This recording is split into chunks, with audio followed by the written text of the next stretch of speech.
Kia ora, Internet. Hello and welcome. Hi. Ooh, who's that mysterious third voice? Hello and welcome to the Sky Bear Games podcast. I'm Claire. I'm James. And I'm Ben. Yes, welcome Ben to our podcast. Tell us a little bit about yourself, Ben. What would you like to know, Claire? Tell us about your podcast. So I have a podcast called Dumplings and Dragons. It's also a YouTube project. I like to think of it as both because we have videos of us playing as well, just in case. I didn't even know that. To add on to the extra workload. Right, I didn't even know that until right now. Well, now you know. Awesome. Because From which episode on, or has it been the whole from time? the start. Oh my god. Because sometimes it's nice to put a face to a voice. Yeah. It would actually really enhance my viewing experience. Tell us about your podcast. What's it about? So it's a bunch of Kiwi Asian Auckland-based actors getting together to play D&D. I homebrewed the whole campaign because back then I didn't realize that modules existed. So I thought that you always had to homebrew a whole thing. Homebrewing is actually like, Peak D&D. this is the way. Yeah, totally. Have we said what the name is of your podcast yet? It's Dumplings and Dragons. Dumplings and Dragons. Yeah. And you can find it pretty much like very easily searching stuff. You might find a dumpling site, but then it'll be within like the top 3 things. But then that means that you can eat tasty dumplings while listening to the podcast. Which was gonna be our shtick. And then COVID happened, and then we've played like 5 games in person, but had like 18 sessions total. So That's so much better than we managed to do during lockdown. Yeah. basically, I am very new to having fallen in love with D&D, and when I looked around, I struggled to find any that were all Asian casts. Yeah. So I went out of my way to find people who identify as Asian creatives or Asian actors to throw something together. We're all very new. I learnt how to DM with this project in mind. Oh my goodness. Wow. Yes. I played my first game, I think, just after Christmas last year, and we started recording in March. Wow. But, since then I found out that someone who, first game ever, they were DM, they had never read anything before, and they just went for it. I'm like, that's amazing. So much more insane than what I did. Wow, I don't quite know how you would do that, but I didn't realise it was so recent that you learnt, because it certainly doesn't come across that way. I think I've listened to the first 8 episodes Oh, thank you. so far, and yeah, it didn't come across that way at all to me. It was a very intense love affair, specifically through Critical Role, and then afterwards things like the Broadswords and Adventure Zone. Yeah. And yeah, I actually did try to find I want to find one that I can listen to that's all Asian. Couldn't find one at the time. Since then, I found a couple like Dyson Dynasty and Asian, which is out of Singapore or Malaysia, I believe, because I've actually struggled to find out exactly which country they're from. And I feel like if I had stayed in Singapore, I would have met them eventually. Even if they're in Malaysia.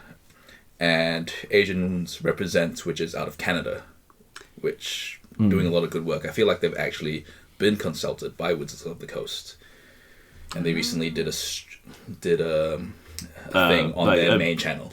Yeah, and as part of D&D Celebration, they recently did a video about Asian representation, which is very good and well worth checking out. That's the one. I need to go check it out later. Yeah, that's good stuff. Yeah, we watched it the other day, and it was very good food for thought. Yes. Tell us about the food for thought, unless you'd like to talk about something else in mind. Well, one of the things that they talked about is how traditionally in Dungeons & Dragons, it's very much presented that European, in fact not even European, British cultures are the norm, sort of very British and Nordic and... Sometimes, a bit of Germanic. Germanic, Sometimes a bit of French. But mostly just those. Northern Western Europe is sort of this normal. And then for the longest time there was no Asian content. And I'm using Asia here to stand in for everywhere. This is, it actually feels really reductive to say Asian so much when what I'm talking about is Arabic culture, Indian, Russian, Chinese, Japanese, Southeast Asian. There's so many. Anyway, for a long time there was nothing. And then they came up with a book called Oriental Adventures, which was actually sort of meant to be like the replacement to the Player's Handbook. Really? Which is, yeah. Listen to me breaking out my D&D random facts. Wow, that was supposed to replace it? That was meant to replace the Player's Handbook. So the idea was that if you were playing an Oriental game, I hope you heard the inverted commas there, you would use this book and it had all these new classes that you could use instead, but it also ramped up the complexity slightly compared to the old Player's Handbook, so it was like an evolution of the rules. Okay. Problem was, it was written by what a bunch of middle-aged white guys living in Wisconsin thought about Asian culture. Oh. Lots of ninja and samurai and not much else. Right. A fair bit of Chinese stuff crept in there too, and that's about it. I feel like it's always very distinctly, like samurai. Samurais are like the Asian knights, and then you have like ninjas as the Asian rogues Yeah. slash assassins, and then you have Chinese monks as the Western monks. You've got what it was, Wu Jian, I think, were the Chinese wizards. And anyway, yes. Then as part of this, they tied into it and they released a whole campaign setting based on it, which got stapled onto the eastern side of the Forgotten Realms and is called Karatur. And you can find a lot of the content for that on the DM's Guild. Yeah, you were saying it has a whole paragraph in one of the books? Yeah. Karatur hasn't actually shown up much since then, because when they decided to do a new book called Oriental Adventures for 3rd edition, they dropped the entire campaign setting from it. Right. Because Karatur never really took on. Took off, I mean. It was never very popular. And in the meantime, Wizards of the Coast bought the IP for a much more popular mainstream Asian game, Legend of the Five Rings. And they then sold it again, but they had it during the time that they were developing Oriental Adventures 3rd edition.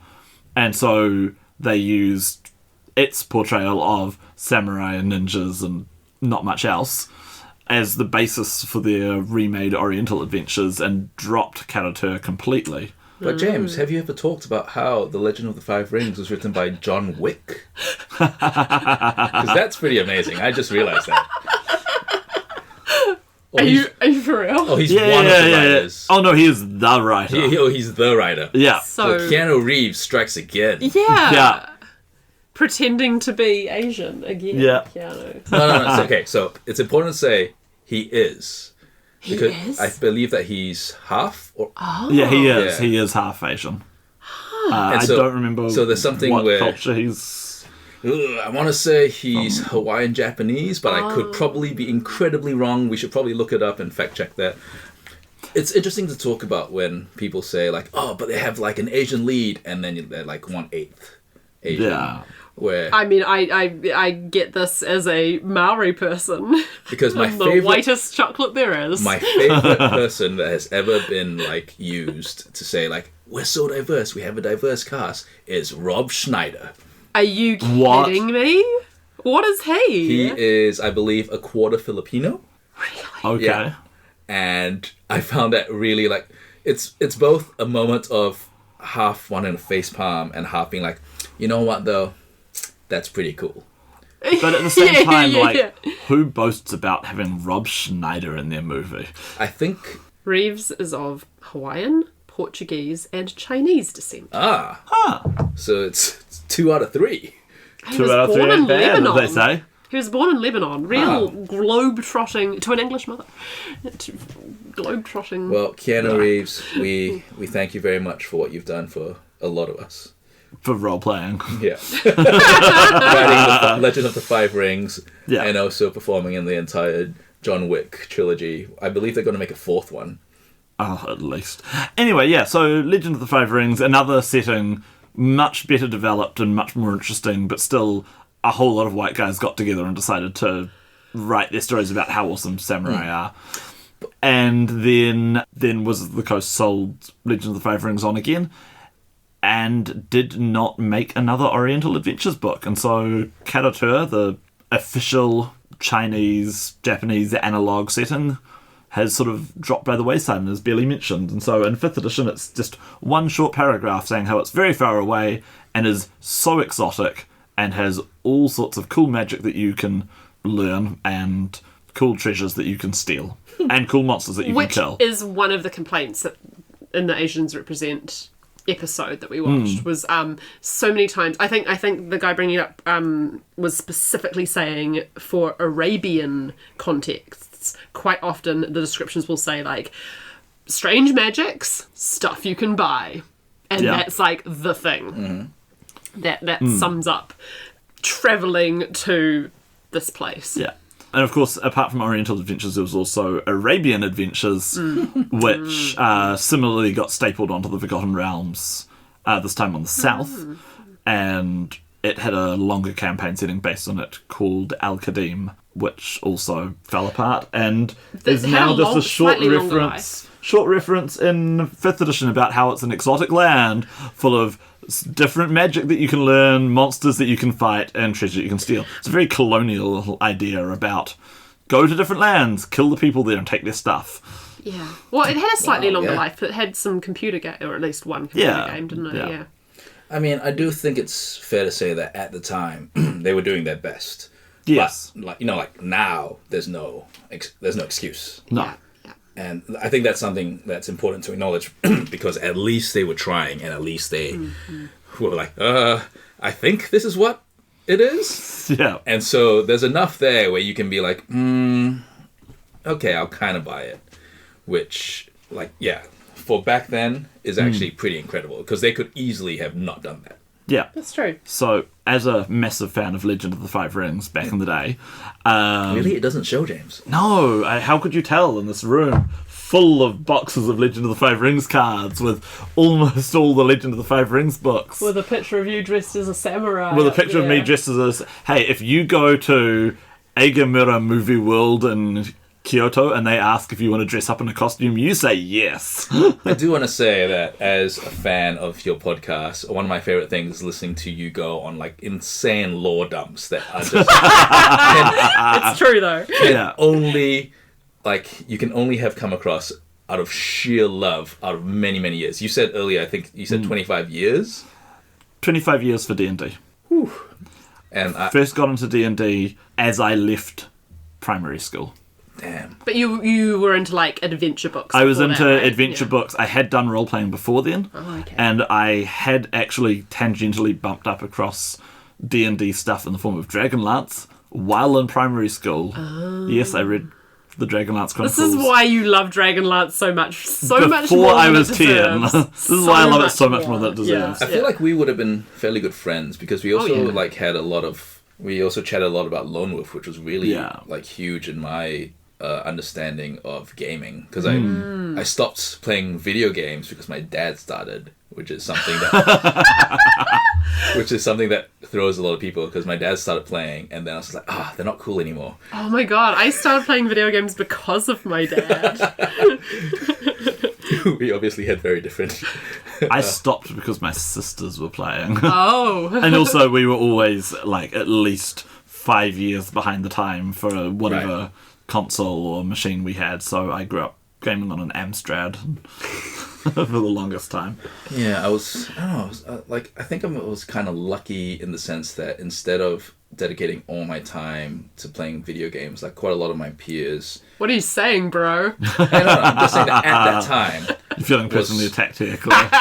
At the time, for me, is when I discovered skateboarding, and I went off into like this huge other world for ages, and it became a very big running theme where if it wasn't for that, I don't think I would have done anything creative. Because it was like through skateboarding, ended up doing videography, ended up doing like being interested in directing, interested in acting, interested in writing, interested in role playing. So quick shout out to Ouyang Choi who recommended I listen to Critical Role because that legitimately changed a very big understanding of tabletop gaming. What did you think about it beforehand? Well, the first time I ever heard of anything like this, like specifically D&D, was don't play it It's satanic. That's right. Yes, of course. satanic I forgot panic. this part of your history. Yeah. And it's gonna, if you play it, you're gonna end up with Satan, in your life. And, maybe that's the truth. Maybe that's what's happened. We need to have a movie night and watch that Tom Hanks movie. Mazes and Minotaurs. What? Maybe, where he's in Has he done like a chick tract movie? Yeah. This is before he got famous. He did there was one of the famous cases that led into the Satanic Panic was there was this kid who vanished from That's high right. school. And I the think, theory or a was college. that he was going into the sewers like it was a dungeon. Yeah, there were right? like steam tunnels under the college, and he'd gone in there and gone lost. Then he showed up a couple of towns over, drunk, and phoned home and asked for help. And it turned out they actually had just been under a lot of pressure academically and in his family, and he'd just run away from home. But the public picked up this idea of, but he played this game, and they ran with it so hard, and that was where the Satanic Panic really exploded from.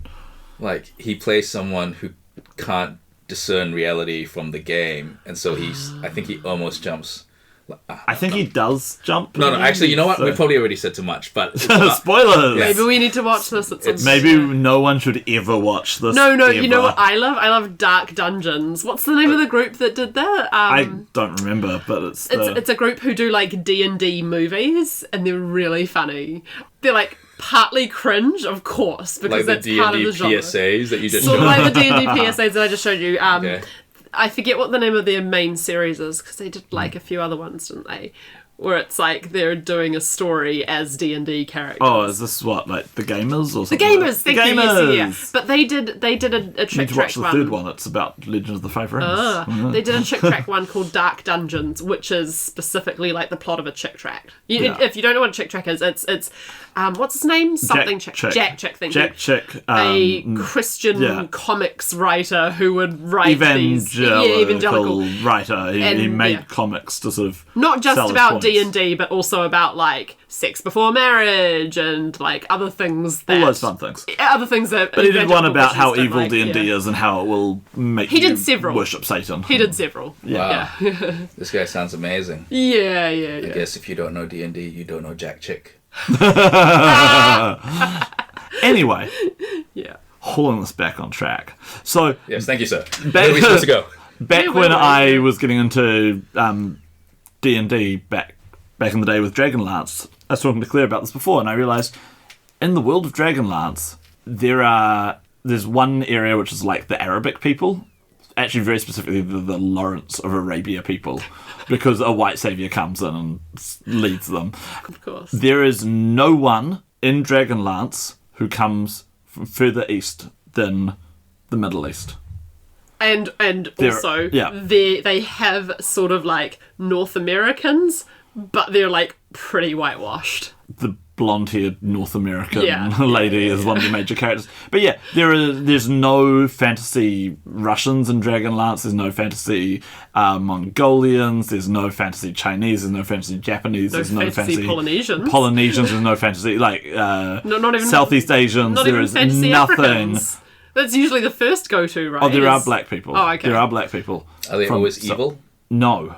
That's good. Yeah. I don't actually understand what their sort of like They're cultural just heritage is. They're just kind of there. Okay. They all seem to come from this place which is kind of like it used to be the Roman Empire, but all the people who were actually the Romans there are white. So it's like, also there were black people there. It's a thing. Anyway, so the point is that in Dragonlance there is nothing. But and And that one land that I mentioned where they've got the Middle Eastern representation does not show up in the original books. I don't remember It's just reading off the- about it, and I read the No, front it's page, just off but- the bottom of the map. It's like, and here in this corner where no one ever visits. And you were saying that. So yeah, like at the time, there wasn't a lot of representation, and so from a certain point of view, like, is bad representation better than no representation? Or I think that's something that's come up in a lot of conversations, and I think a lot of people say yes, Okay. which is kind of not necessarily a good way of looking at it. But when you're young and you're just trying to look for something that represents you, and you see a connection with something bizarre, you're just like, you hook onto it, right? Let me give you an example. So I mentioned skateboarding previously. It was really hard to find Asian skateboarders when I started that I could look up to, and now looking back, there was like Willie Santos and Daewon Song, but these names mean nothing to people who don't skateboard. However, there was a guy. I literally know Tony Hawk, and that's it. Yeah. There was one dude who would wear glasses skateboarding, and I immediately felt represented by that. Oh. And it was Bob Burnquist, and it was just such a crazy thing where it's like, when you're growing up, you latch onto anything that you feel like you identify with, right? So even if you have bad stereotypes, sometimes that feels like it's better, but then easily you will have people who completely disagree because they will only be seen as people who can be bullied, people who have thick accents, who don't know how to connect. I know the major example of that is Apu from The Simpsons. Oh yeah, and it's kind of crazy that Hank Azaria, is that how you pronounce it? I think that's his Yeah, name, yeah. That he actually has stepped down from doing that. Oh, He has, yes. Yeah, and that was really incredible because, Yeah. I think it only took what? How many years has The Simpsons been Like on? 30 years. It only took 30 years of people possibly complaining and telling him that he shouldn't do that, especially since we do have South Asian actors who could have done it. Yeah. But And I just hear that. I mean, I haven't seen it, but I'm not South Asian. So, but like a lot of South Asian actors who did that documentary were saying, like, that's all I ever got in school. yeah. Was just Yeah. people would come up to me and be like, "Thank you, come again." And it's just like, how are people that unoriginal? Because they if have that's to the come up and say, only "But that's the only thing they've representation, seen." it's the only thing. So at that point, it's like, having that one bit of representation isn't good because it becomes it turns into a microaggression the whole time. Maybe bad representation is good, but only as a stepping stone to better representation. Yeah, that's a great way of looking at it. But we get stuck in the But it's so easy to get representation stuck.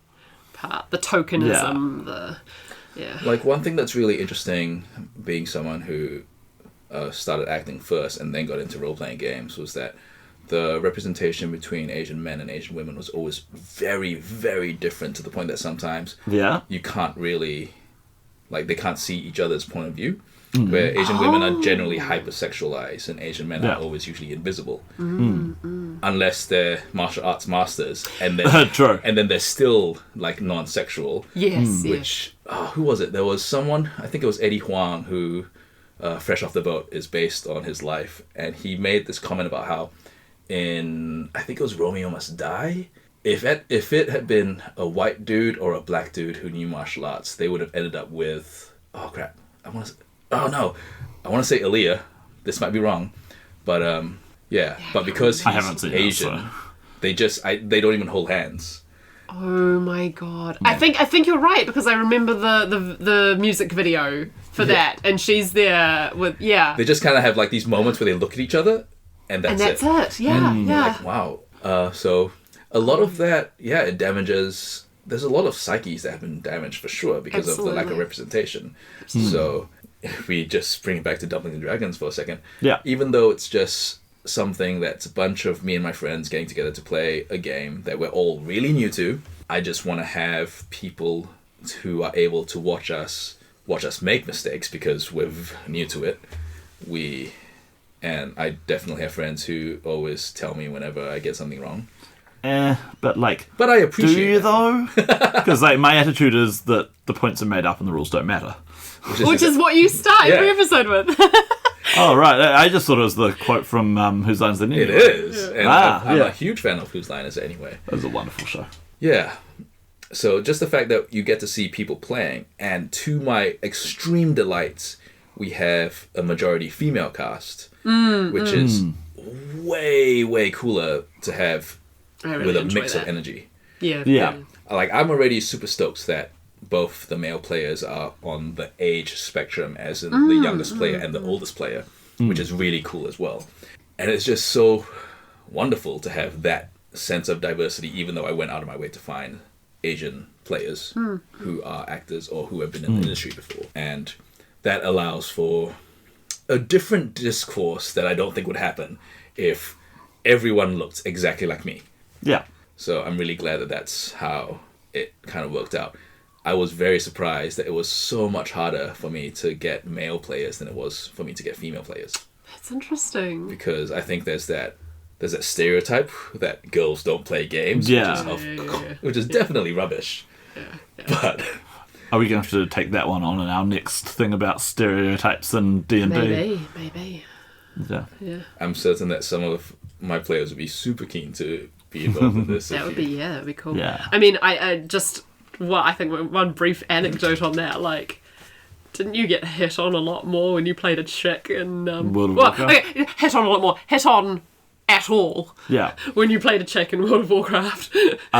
So my second World of Warcraft character that I did, I used a magic 8-ball to decide what I should be. So, am I Alliance? Yes. Am I... And so on. And then at the end of it, I had a night elf female hunter. Oh, so it wasn't even a conscious choice? No, my first character was a conscious choice. My second character, I rolled the magic 8-ball, and it gave me a character, and then I had people who were asking to date me online. It was very strange.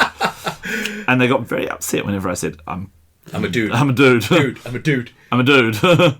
Anyway. Okay, so I am so certain that I came across an article called Dungeon Queering, and I have not been able to find it since. Dungeon queering. Have you heard of this? I will. Nope. I will. look at Because so what I think it is, if I remember right, and then weirdly have not been able to find since, is that it's about if you are of a particular sexual orientation, or you see or you identify as a particular gender, that you go out of your way to play characters that aren't those things, which allows for, I believe, a lot more empathy Yeah. and connection with why other people are the way they are, and that everyone is a person, and that... And to me, that's one of hating- the strengths of role-playing games, Yeah. is that we can experience different viewpoints, different ideas. This is something I was going to lead the conversation towards in a minute. So it's a here in the event description, it says, looking for a safe space to try out Dungeons and Dragons? Want a fun way to meet other members of Ottawa's queer community? Up for slaying some orcs? Then Dungeon Queering is the thing for you. And now I have heard Those poor about orcs. Yeah, I know, right? I have heard about like all queer D&D groups, and I think it's a good idea. I know that people in the past have gone like, "Oh my gosh, this is like exclusionary," and it's like I've seen people advertising for them in New Zealand, and I've seen people getting very upset. but people don't and understand it's- that it's like, you yeah. know what, like You don't just get to be yourself, you get to be someone else. exactly, Yeah. yeah. I actually really struggled to find a podcast that was just queer people for ages, and then really? suddenly in the last like 2 weeks I'm just like flooded with like all of these things, and then like, how did the advertising miss me before? Like But then how was the suddenly latched algorithm? on, yeah. How come that didn't exist in the algorithms until I think I started listening to one, and then suddenly I get like 10, and I'm like, I do want to listen to all of them, but it might take me a while. Right. I do know that in on the website Itch, which I am a little bit active on, there's a lot of queer content. That's great. Video games and tabletop role-playing module type stuff. So, yeah. One of the first ones that I went out of my way of to listen to was Rivals of Waterdeep. And are you guys familiar No, with that? no, I'm not. So it's something that's was originally, I believe, commissioned by Wizards of the Coast, and it was all POC game based out of, I want to say Chicago. I'm so sorry if it's not Chicago. And just hearing people who you don't normally hear play, like you're not used to hearing an all-black cast playing tabletop games, was hugely informative and insightful, because there's so many different jokes that you wouldn't get from an all-white cast. Oh, and I should apologize, because for the first, I think, 3 seasons, it wasn't all black. They had they had an amazing player / DM called Carlos Luna, who there's one point where he does a thing and you are just brought to tears, and it was one of those most amazing moments where like, man, I really love it when D&D podcast like lures me in with those funny moments and then absolutely breaks my heart and I'm crying for at least an hour at some point. Because that's when I know I'm so invested in these characters. I want them to succeed. Yeah. And that's kind of what I hope to do with Dumplings. Yeah. I was pretty, I mean, spoilers, but when a certain character started bleeding out, I was like, what? No, don't, you better not die. I actually met one of the actors in Dumplings and Dragons recently, and they were talking about how recently they got to the point where they thought their character was going to die. They thought that the party might die, and they suddenly realised how much they cared and how invested they were in not having a TPK happen. And then everybody else who was present teased them about not obeying the cardinal rule of D&D. Why did you split the party? Right, but I think I know like which person and where you're talking about. But anyway, it's that sort of connection. For actually, your party splits a lot more than I thought. Well, so firstly, we're all new. They don't totally. necessarily know the ideal rules. Yeah. And I'm trying to let them do what they want as much as Yeah. because I definitely like in the first, I think maybe 3 or 4 episodes, there was a moment where I was like, please don't split the party. I cannot handle this right now. I am not set up to handle like you're a new sessions. GM. Don't do it. Don't do that. Now, I would happily let them do that. However, Absolutely, yeah. like I'm trying to also tell them there are going to be consequences for all of your actions and decisions, guys. Yeah. This is important. You need to not try to kill your allies. You need to try to not.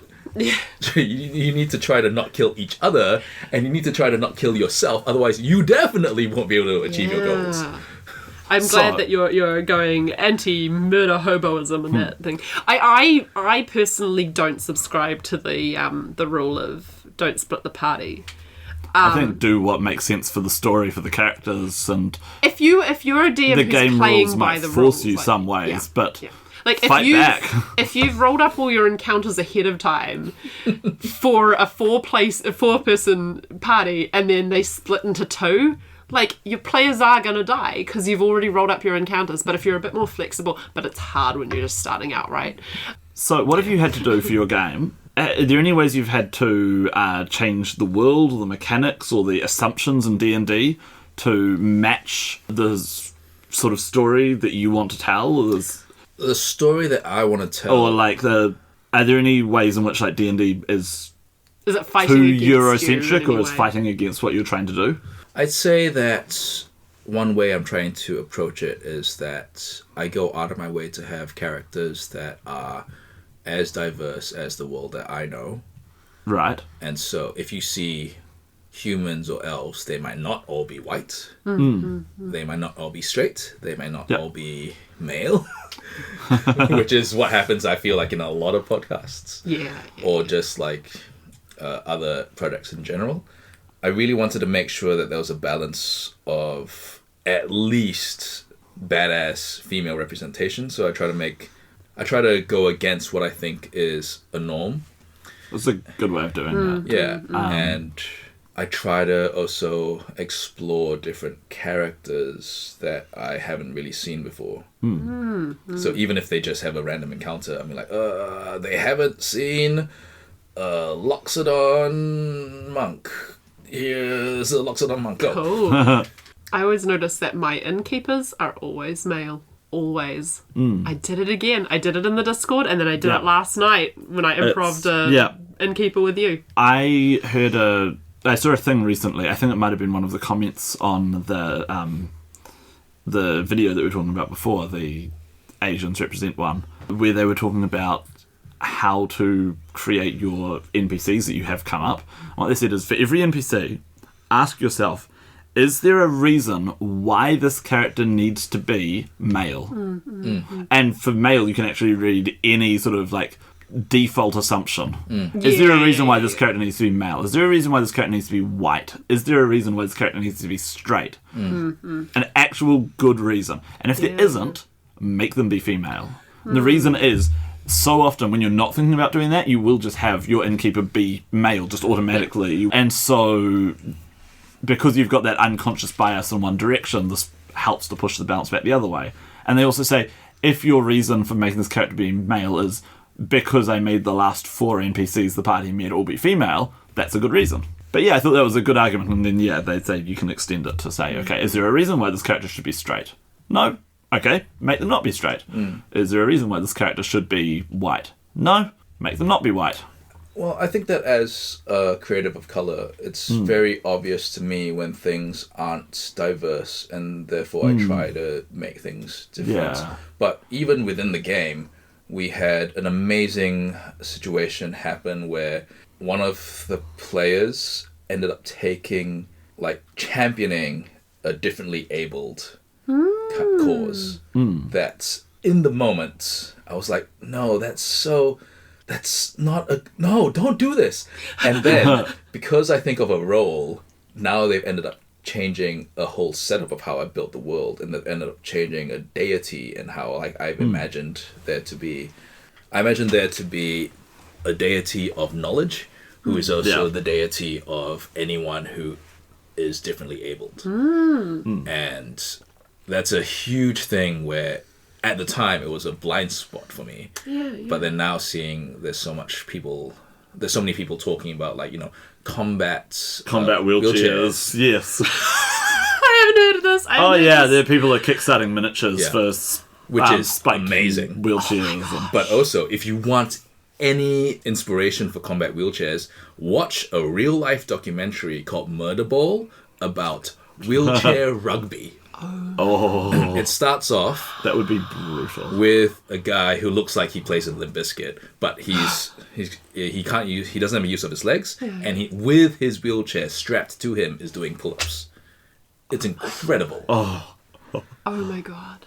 Wow. Okay. So have characters like that. Okay. Yeah. That's amazing. Because that is not a man I would ever want to encounter in a fight, because I feel like he would not kick my ass. He would punch my ass. Yeah, he'd ram you with his chair. Yeah.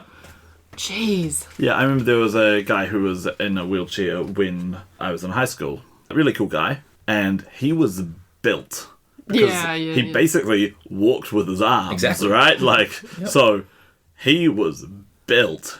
He was very, very strong.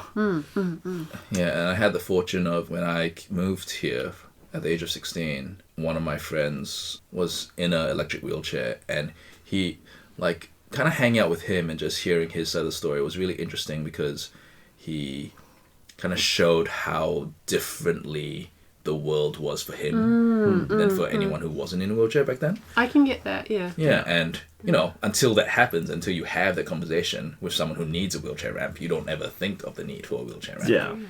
Yeah. But I still have to admit that was a blind spot where...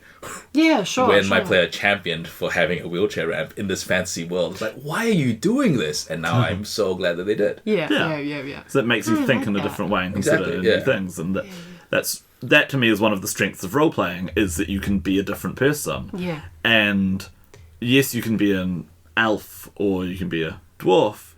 So what would your recommendation be for somebody who wants to play as someone who's from a different culture or from a different ability or different... Everyone's got a different take on this, and I like everyone has a different take on this, which is why I think it's a good topic for us to talk about now. I think it's really important to try, fail, and try again, because you're not going to get it right the first time.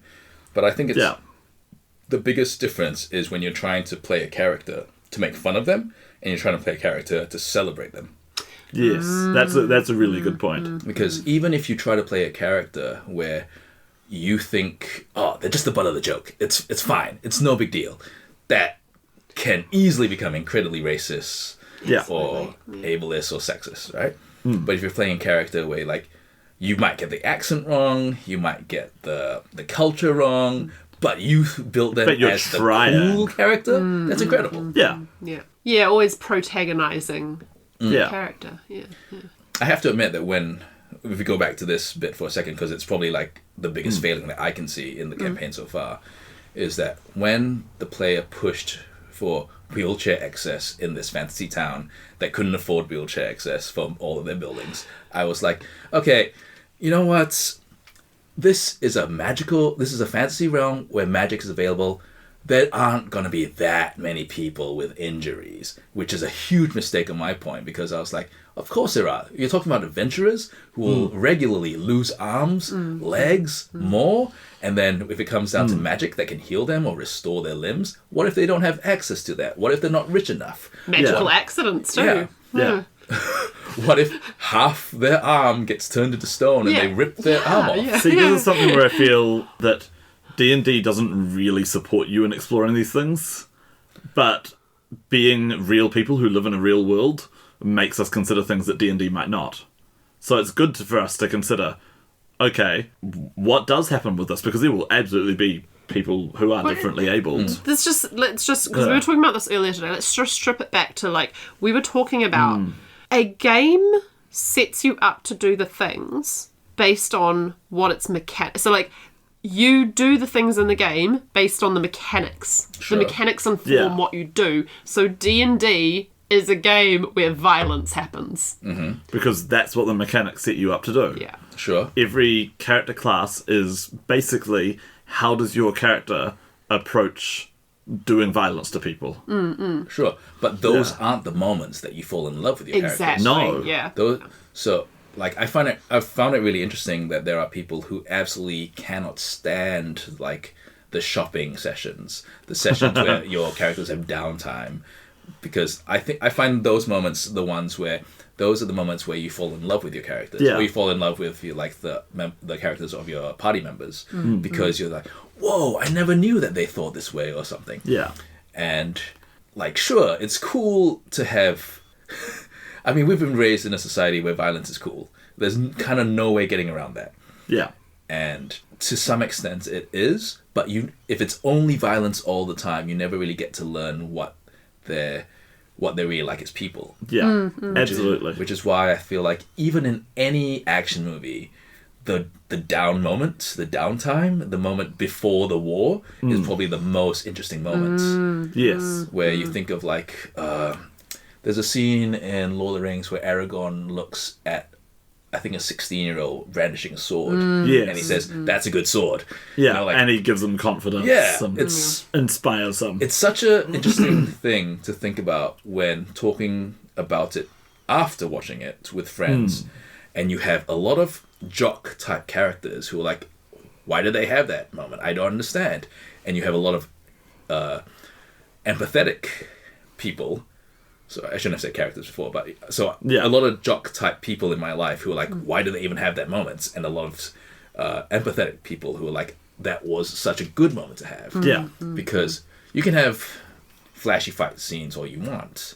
That doesn't necessarily make you root for the I would characters. much rather have Aragorn reassuring a kid before the battle than I'd have Legolas skating down the stairs on his shield. I mean, Oh my god. Oh, Let's swap that around. Could you imagine how different it would have been if Aragorn punched the kid out to take the sword?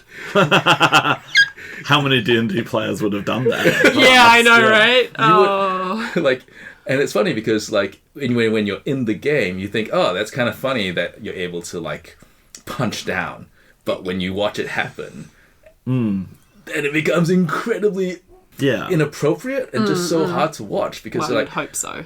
Yeah. There's a lot of punching down going on in the world right now. oh boy. Oh, so much punching. Yeah, what you just said about the calm before the storm. We were talking about rewatching Red Cliff this week because I watched it just before I had Arthur, and I'm like obsessed with it. Is that I haven't the had- Chinese like two-parter movie? Yes. Yeah. Yeah. Yeah. And I actually prefer the first half where you're getting to know everyone and seeing them do really clever tactics and Yeah. stuff before All the the character moments. Yeah. And the second movie is just battle. So there's actually two versions of that movie. I've never seen the other version. I have no interest in The watching American it. Because there's version. the American cut, which is 2 hours long, where they cut out all the character development, and it's just the Wow. fight scene. What's Do they the dub it or point? Who Probably, cares? but like, it wouldn't actually matter because all of the character stuff is in the character first stuff half of the movie. is yeah. the movie. Yeah. Seeing the relationships between the characters, seeing Lady Sun make friends with a soldier from the enemy side who's just like a nice boy. That's what sticks with me. I don't remember what sort of martial art she gets to up in the air and flips, spins, stuff. But I really remember her making friends with this normal kid who's just excited to be where he is. And that was I my remember his first story. exposure to the Three Kingdoms mythology, and I'm just like, more. It's like the King Arthur sort of equivalent, but like I know so little because it's just it's not really talked about in the Anglosphere. And I feel like this is a place where role-playing games are good. If you have a role-playing game which did this, it could help people to understand and experience and empathise with a different culture. Yeah. This is why I'm a big fan of custom rule systems for different games. One where the rules are set up to make you think and feel and value what a person from that time and place would value and hold important. Which is what we felt like we were missing yesterday. And when we were doing, so we did a live play of Apprentices. Oh yeah, I saw Caribbean. your posts about it. And the thing that we kept going, oh my god, I wish we had this right now, is in Pendragon, where you're playing as, a Anglo-Saxon, we really need to do a Pendragon video do at a some point. Pendragon episode, because we keep talking about how good it is and people say, I haven't heard of Pendragon. Yeah, that's a crime. You're playing, a pre-Saxon invasion Wow. Cymric British person, and you have this set of values, which are like Christian values, and you have cultural values. And so yeah. different cultures and different, based on your religion, you'll value different sets of different patterns of personality traits. So like the Saxons really super value generosity, and then the Cymric people really value modesty and things like that. And but within your own character you can sort of put different weights into these different they're all set up as dichotomies, so you have like chaste versus lustful, honest versus deceitful and stuff, and you can weigh your balance either way. And then if you come to like a decision point and you the player are going like, what would my character do? What would my character do? Because I feel conflicted. I know logically the thing to do is to get out of this. But what would my character do emotionally in this? And so you roll that, and then you can go use with it to that inform result. your role playing. Do my better angels win me over or not? And it is both really great for resolving emotional conflict in your character, but it also really grounds you in the cultural context of the people that you're playing. Right. And it also D&D gives you is something to missing push that. towards. Yeah. Because there's mechanical benefits towards having certain to being the best personality. person in your community, to being the height of the cultural values. It means in that you community. go out of your way to find opportunities where you can be the best Cymric person. the chivalrous, best you can Saxon. be religious, you can be romantic, and to try and live up to these ideals. Yeah. And I feel like it's just sort of something that's missing in D&D, and they've tried in fifth edition. Fifth edition goes further than any edition before with the personality traits, which I love the personality traits, and it makes me so disappointed. I can see here the character sheets for one of my other games that I'm running, and I can see someone who has not filled in their personality traits. And it makes me so sad. They've partially filled them in, but not completely. Do you have your characters, have your players done that stuff, or have you just sort of let them find it over time? Or? So what I've done with them is I met up with each of them individually and helped them make that, make those statistics and those traits.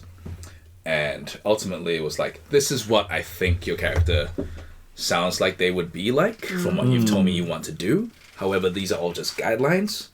Kind of like how I ignore alignment. I think that's not necessarily useful. Yeah.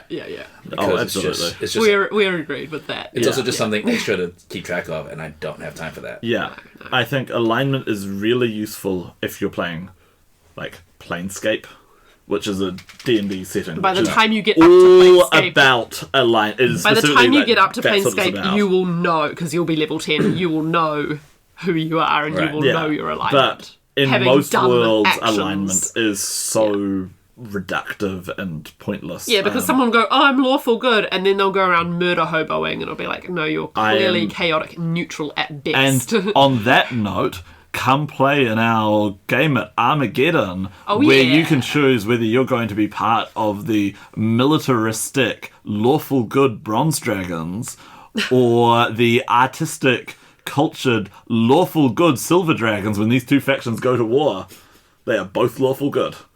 And they are absolutely opposed to each other, and one side's going to come out on top. That's great. That's really good, actually. Shameless plug.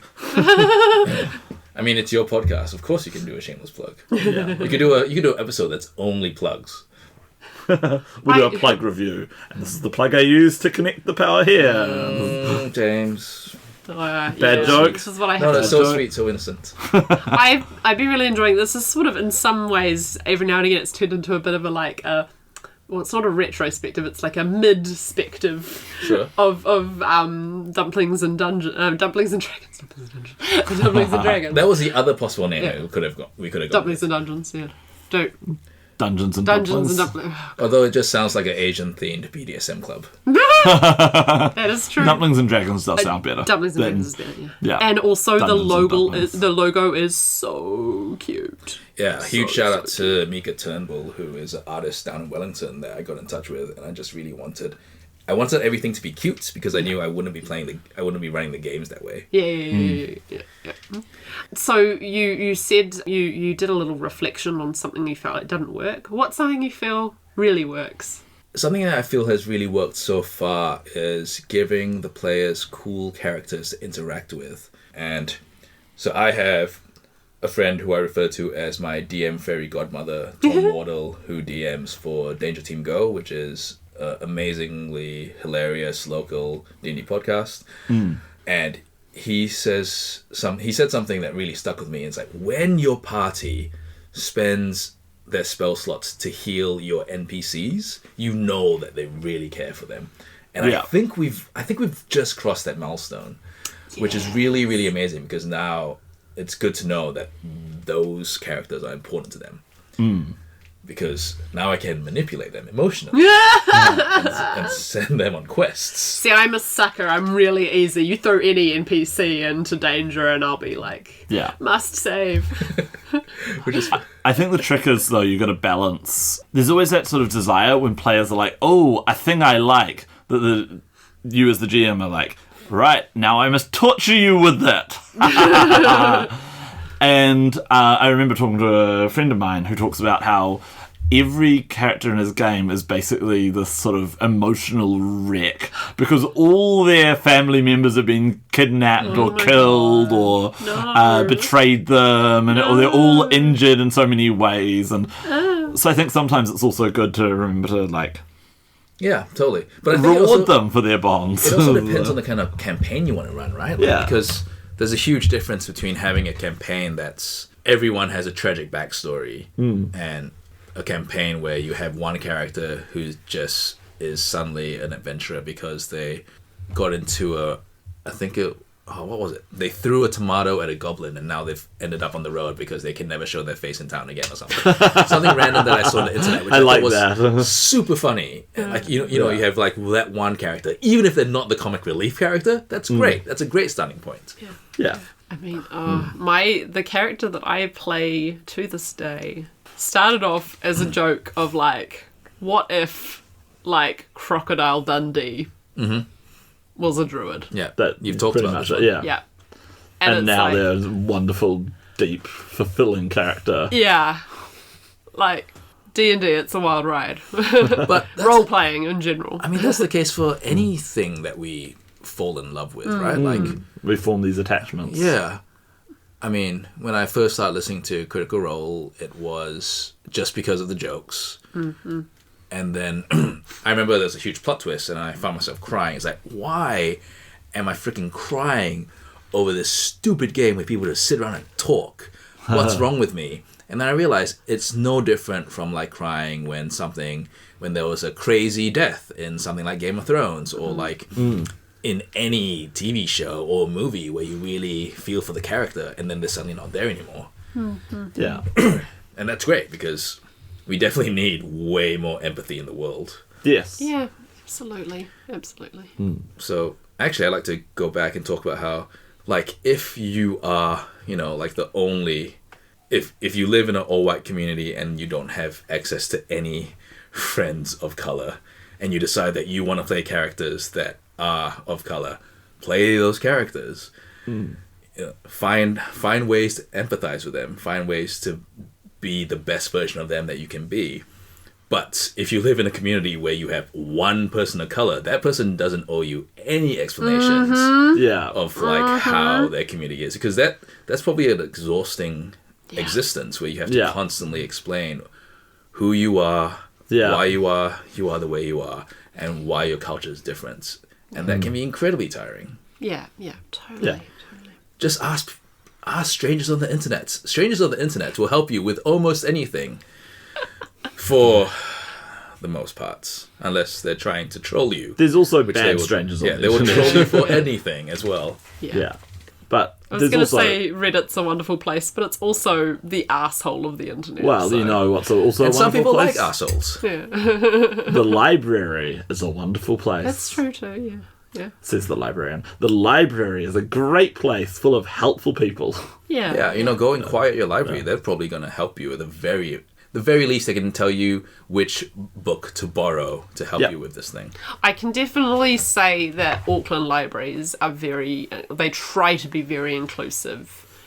And at least in the times that you've come up against conflict from people being non-white content, you've had backup from your manager, you've had backup from on high. People have said, oh, why are you bothering with content that is not white? And if James's answer wasn't enough to satisfy them, then the manager came in to reiterate. And so that's good. Like, I feel like in the easiest way to kind of put it into, sadly, layman's terms, so that people can understand, just because you're not African doesn't mean that you can't like Black Panther. Yeah. Absolutely. And it was actually one of the best MCU movies. That's probably one of the best. easiest ways to put it, where it's like, you are allowed to like things that are different. Absolutely. But, in fact, I'd say you are encouraged to like things that are different. Have a range of experiences. Have a range of tastes. Yeah. Read different books. Read all sorts of things.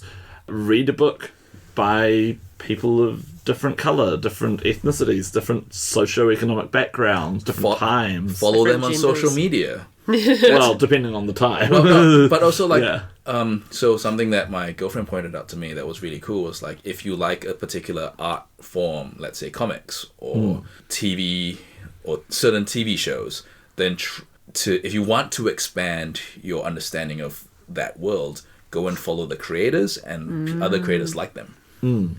And that can be incredibly informative just from how different their experiences are to you. Yeah. Totally. And just because you are a person of color doesn't mean that you immediately understand every other culture and every other color. Yeah. No. Yeah. Which is something that I feel like some people do not understand. Yeah. And then there's also like the imposter syndrome when you say that you are identity. Yeah. And then you go, oh God, please don't ask me about my identity. I get that all the time. It also seems to be like, if you're creative, which I think if you are even just someone who likes playing role-playing games, you're at the very least some form of creative there. And just the idea of like, if you're creative, you're gonna be hit with imposter syndrome at some point.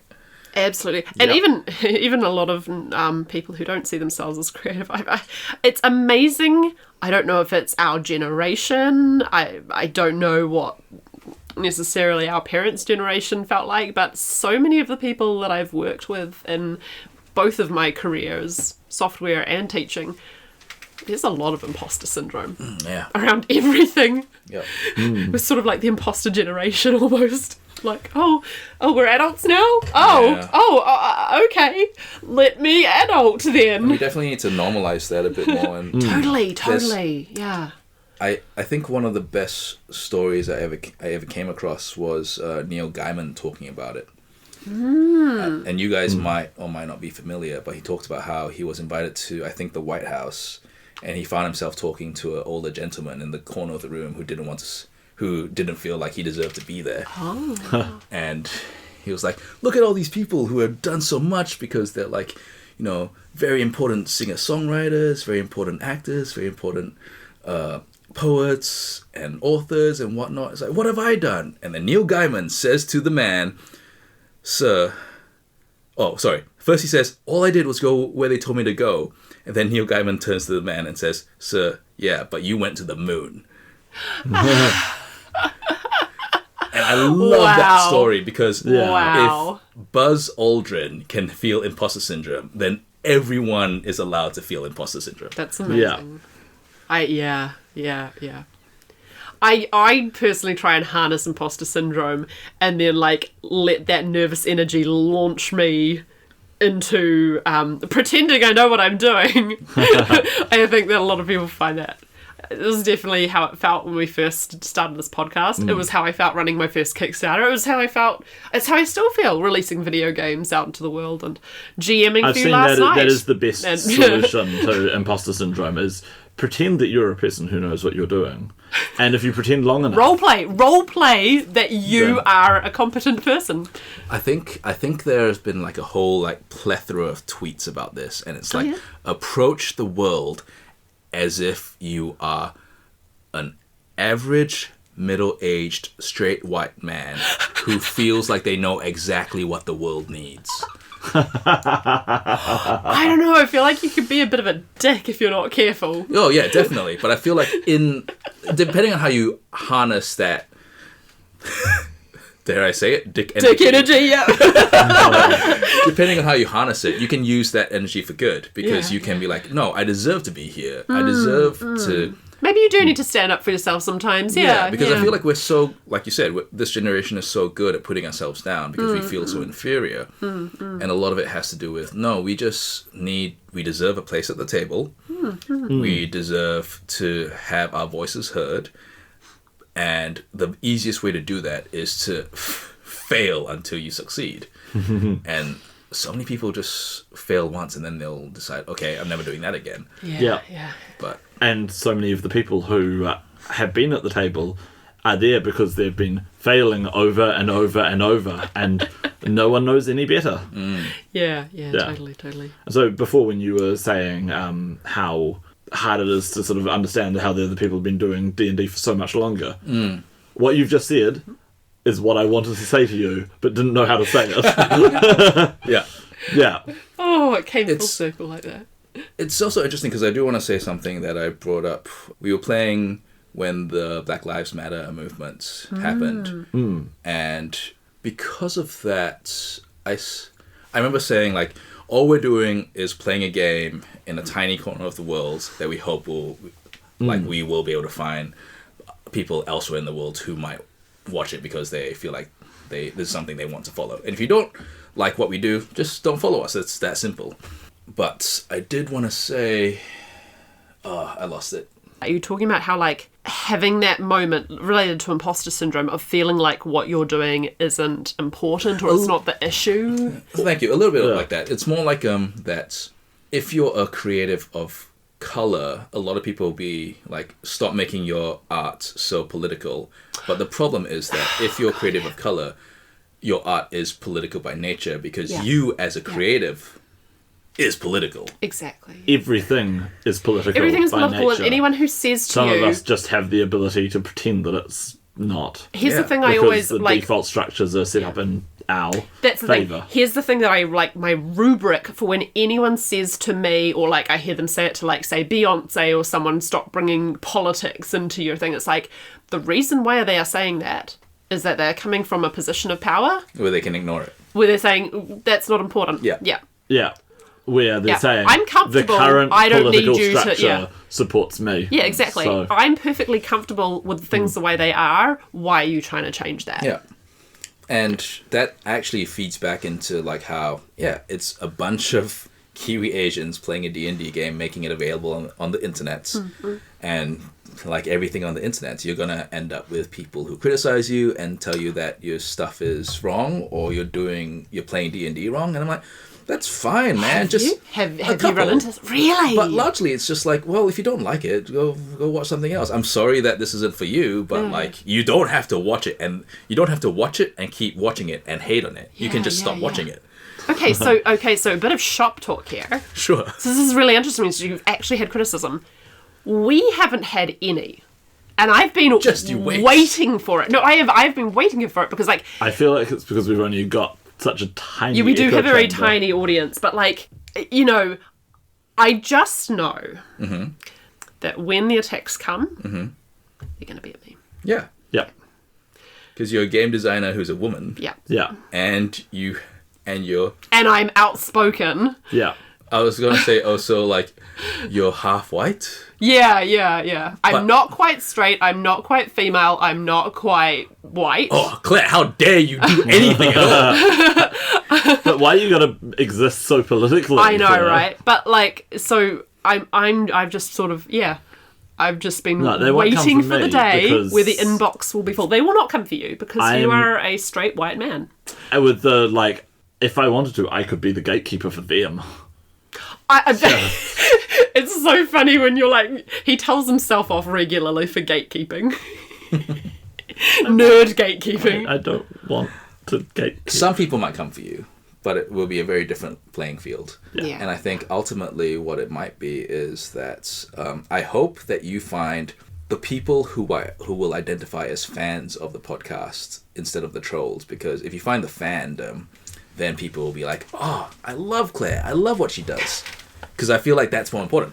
Like, even for dumplings, right? Like, my honest-to-God end goal aim is to tell a very specific story for my players, and I hope that I find 100 people who are avid fans. Yes, I know exactly what you mean. Yeah. Anything beyond that is a huge bonus. Yeah. I want to find my cult following. Yeah. I want to find the people who, love the stuff that I do. It doesn't need to be huge. I don't want to be famous.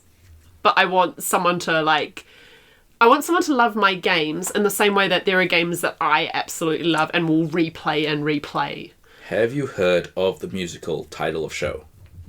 No. It's a very indie musical that is about an indie musical that goes from off Broadway to eventually on Broadway. Okay. Yeah. There is one song on it, which I need to send to you later, and I'll just tell our listeners now. It is... I think the title is... Oh, man. I think the title is I'd rather be 9 people's favorite thing than 100 people's 9th favorite thing. I think that's the title. Right. If not, that's the theme of the song. And it's so heartwarming. There's also an amazing song about imposter syndrome called Die Vampire Die. Oh my god, we need to find this. It's great. Yeah. I'll send it to you later. Yeah. But, you know, find inspiration for all your art in all the different artistic places, because that's really important too. Yeah. Oh, totally. Yeah. My next project that I talked to you about, but I'm not gonna just spoil it on the podcast yet. Has got very diverse. It's got plays have inspired it, novels have inspired it, TV series have inspired it, other video games have inspired it.